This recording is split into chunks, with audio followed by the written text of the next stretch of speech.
Everyone, जय Shri Krishna and welcome to my channel. तो आज हम द्वारिका दर्शन करने के बाद डे 3 है हमारा और आज हम बहुत सारी जगह जाने वाले हैं। तो आप वीडियो में एंड तक ज़रूर बने रहिएगा। तो सबसे पहले सुबह हमने ले ली थी स्कूटी, जो कि हमें 600 रुपये में मिल गई थी। उसके बाद हमने किया वहाँ पे ब्रेकफास्ट, और ब्रेकफास्ट करने के बाद हम ने हमारी यात्रा शुरू कर दी थी हमारी स्कूटी से। तो सबसे पहले तो हम द्वारिका से बाहर निकले, और बाहर निकलने के बाद हम जो सबसे पहले जाने वाले थे वो थे सुदर्शन सेतु की तरफ, जो कि हमारा पहला सिग्नेचर ब्रिज है। तो रास्ते में जाते समय हमें सबसे पहला जो स्पॉट था वो था शिवराजपुर बीच। ये आपको रास्ते में ही पड़ेगा। जब आप द्वारिका से भेट द्वारिका की तरफ जाएंगे तो शिवराजपुर बीच मिलेगा आपको, लेकिन वहाँ हम लोग नहीं गए थे। तो यह गुजरात का फर्स्ट ब्लू फ्लैग सर्टिफाइड बीच है। आपके पास समय हो तो आप इस बीच पर ज़रूर जाएं, लेकिन हमें टाइम को थोड़ा सा मैनेज करके चलना था, तो हम लोग शिवराजपुर बीच नहीं गए।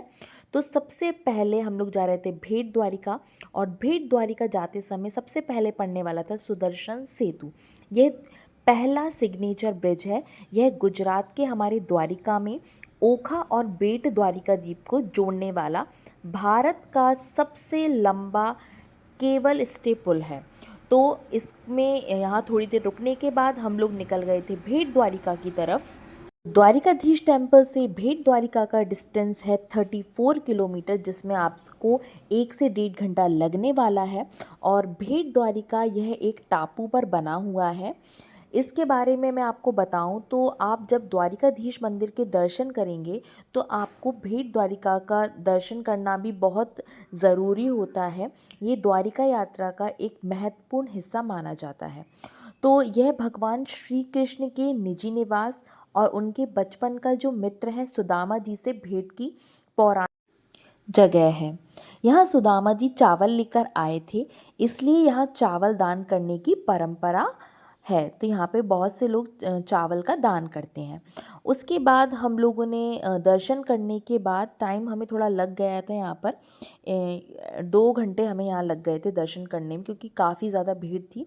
और दर्शन करने के बाद हम लोग वहीं पे पास में सोने की द्वारिका कहते हैं, वहाँ चले गए थे हम। सोने की द्वारिका, ये वहाँ पर एक पावन धाम है। और जैसे आप भेट द्वारिका से बाहर आएंगे तो जस्ट पास में ही थोड़ा सा ही वॉक इन डिस्टेंस पे ये जगह है।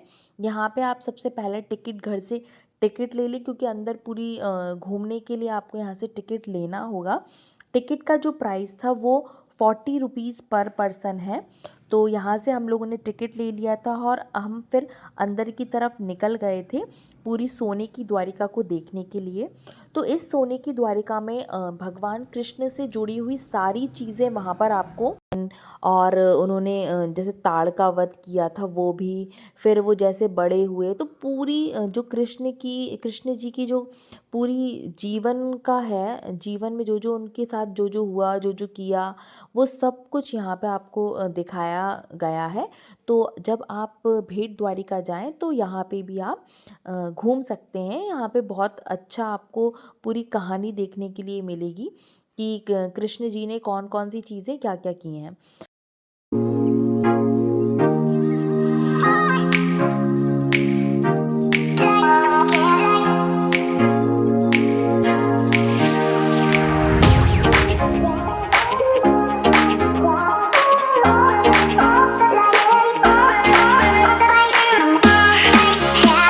तो वहाँ से थोड़ी ही दूर हनुमान जी का डांडी हनुमान मंदिर, जो कि बहुत ज़्यादा प्रसिद्ध है, वहाँ हम लोग चले गए थे। यहाँ पे हनुमान जी और उनके पुत्र मकर ध्वज का प्रसिद्ध मंदिर है, जो कि गुजरात के हमारे भेट द्वारिका में है, और इसको हम डांडी हनुमान मंदिर के नाम से जानते हैं। तो ये सिर्फ 2 किलोमीटर की डिस्टेंस पे है भेट द्वारिका से। ये दुनिया का एकमात्र मंदिर है जहाँ हनुमान जी और उनके पुत्र मकर ध्वज की एक साथ मूर्ति है। तो आप इनके दर्शन करिए, और दर्शन करने के बाद हम लोग निकलेंगे गोपी तालाब की तरफ। दांडी हनुमान मंदिर से गोपी तालाब का जो डिस्टेंस है वो लगभग 26 किलोमीटर का है। और यहाँ पे पहुँच तो गोपी तालाब एक बहुत ही पवित्र स्थान है। जब श्री कृष्ण द्वारिका चले गए तब वृंदावन की जो गोपियां हैं उनसे मिलने आई, लेकिन श्री कृष्ण से अंतिम बार रासलीला करने के बाद वियोग में वह इसी तालाब में समा गईं और श्री कृष्ण में लीन हो गईं। इस तालाब के आसपास की मिट्टी को गोपी चंदन भी कहते हैं। तो यहाँ हम लोग दर्शन करने के बाद सीधा निकल गए थे हमारे दूसरे ज्योतिर्लिंग की तरफ, क्योंकि पहला जो सोमनाथ में ज्योतिर्लिंग था उसके दर्शन करने के बाद द्वारिका में भी एक ज्योतिर्लिंग है जो नागेश्वर ज्योतिर्लिंग है, हम लोग वहाँ चले गए थे। गोपी तालाब से नागेश्वर ज्योतिर्लिंग का डिस्टेंस सिर्फ 5 किलोमीटर का है, तो आप 10 मिनट में वहाँ पहुँच जाएंगे। तो जो नागेश्वर ज्योतिर्लिंग है इसकी कथा दारुक नामक राक्षस और शिव भक्त सुप्रिया से जुड़ी है, जहां दारुका के आतंक से बचाने और सुप्रिया की भक्ति से प्रसन्न होकर भगवान शिव ने ज्योतिर्लिंग के रूप में यहाँ निवास किया। यह कहा जाता है कि जो भगवान कृष्ण थे उन्होंने भी यहाँ भगवान शिव की पूजा और रुद्राभिषेक किया था। तो आप भी मेरे साथ नागेश्वर ज्योतिर्लिंग के दर्शन करिए और उसके बाद हम नागेश्वर से जाएंगे सीधा भड़केश्वर महादेव मंदिर। जो भड़केश्वर महादेव मंदिर है ये गुजरात के द्वारिका में स्थित है और यह 5000 साल पुराना शिव मंदिर है जो अरब सागर से निकले स्वयंभू शिवलिंग को समर्पित है। और मॉनसून में ऐसा कहा जाता है कि समुद्र में ये जलमग्न हो जाता है, जिसे भक्त वरुण देव का जलाभिषेक माना जाता है।